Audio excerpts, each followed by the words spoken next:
Évidemment, on a tous envie de partir en vacances, des congés qu'on mérite tous. Malheureusement, ça peut vite coûter cher. Surtout, on le sait, le retour de bâton quand on rentre de vacances avec son banquier. Bonjour Émilie. Bonjour David. Bon, ce qu'il y a de bien, c'est que vous nous avez déniché justement tous les bons plans pour faire des économies en vacances. On peut vraiment faire ça? Alors, effectivement. On arrête d'aller au restaurant, on arrête de sortir. Non, on profite de ces vacances et on se fait plaisir. Alors, c'est vrai que donc, le budget vacances, il peut faire mal. Et d'ailleurs, il est en baisse, ce budget vacances. Il faut savoir que selon une étude de Cofidis, une famille française dépensera cette année en moyenne 1 765 € cet été.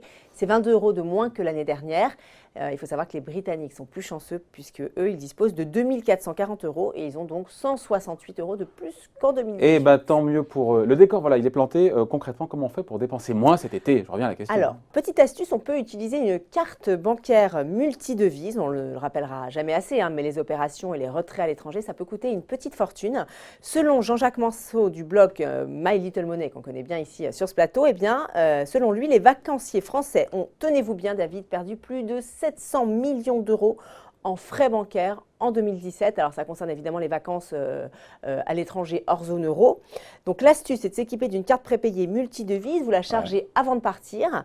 Les frais de paiement et de retrait, ils sont très faibles. Donc, c'est vraiment intéressant. Et d'ailleurs, encore plus intéressant, là, on va un peu prêcher pour notre paroisse. Mais c'est vrai que ça vaut vraiment le coup. Boursorama propose une carte sans aucun frais à l'étranger. Bon, allez, voilà, un petit peu de pub. Au moins, ça y est, ça c'est fait. Il n'y a pas seulement les frais bancaires l'été quand on part en vacances. Il y a aussi les notes de téléphone. Ça coûte cher. 3 € la minute si vous êtes en vacances en Tunisie, ça peut faire très mal. Alors, il existe une alternative intéressante, c'est la e-carte SIM qui est proposée par SFR ou Orange.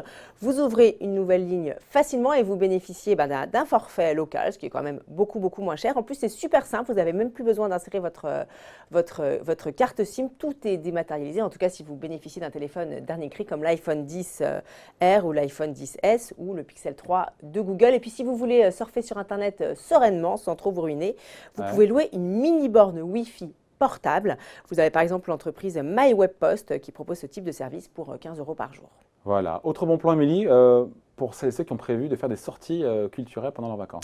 Alors, ça peut être tentant de faire appel à un guide touristique, mais ça peut aussi coûter très cher. Alors, par exemple, si jamais vous avez prévu de visiter Londres, une visite guidée francophone de Buckingham Palace et de Big Ben vous coûtera 27 € par personne, soit plus de 100 € si vous êtes une famille de 4 personnes, ce qui fait quand même cher la visite. Ouais. Le bon plan, David, c'est de passer par des grippers. Alors, les grippers, c'est quoi? Ce sont des habitants qui se portent volontaires pour vous faire visiter leur ville gratuitement. La contrepartie, c'est de leur payer un pourboire ou pourquoi pas les inviter à boire un verre après la visite. Ça se fait beaucoup d'ailleurs à Bruxelles, à New York ou encore à Bilbao. Ça permet de rencontrer des locaux qui vont vous livrer leur coup de cœur et donc de sortir un peu des sentiers battus touristiques. Et puis si vous voulez visiter des musées, ça peut être intéressant de se renseigner sur les jours gratuits. Il y a des jours gratuits. On l'oublie, mais il y a des jours qui sont gratuits. Alors par exemple, le MoMA de New York, il est gratuit le vendredi entre 16h et 20h.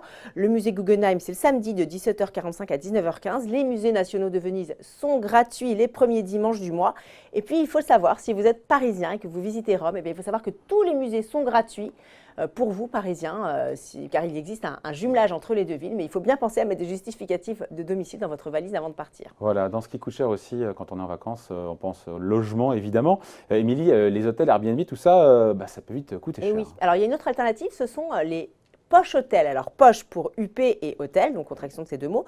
L'idée en fait c'est de monter en gamme par rapport à des auberges classiques avec des vrais services haut de gamme, mais avec des tarifs très intéressants. En général c'est 30 € la nuit, donc ça vaut vraiment le coup parce que vous voyez, vous avez des services comme terrasse sur le toit avec piscine, salle de ciné, connexion Wi-Fi, bar à cocktail ou encore salle de muscu, donc c'est assez sympa.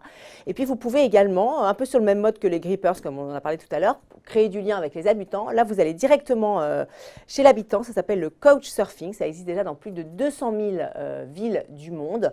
Donc, vous logez gratuitement chez l'habitant. La seule contrepartie, c'est que vous vous engagez à recevoir cette personne quand elle vous en fait la demande. Et donc, vous rencontrez des gens comme ça. Renvoyer l'ascenseur. Voilà, tout plein de bons conseils avec Émilie pour partir en vacances, s'amuser sans trop se faire matraquer. Exactement. Merci Émilie. Bonnes vacances. Bye.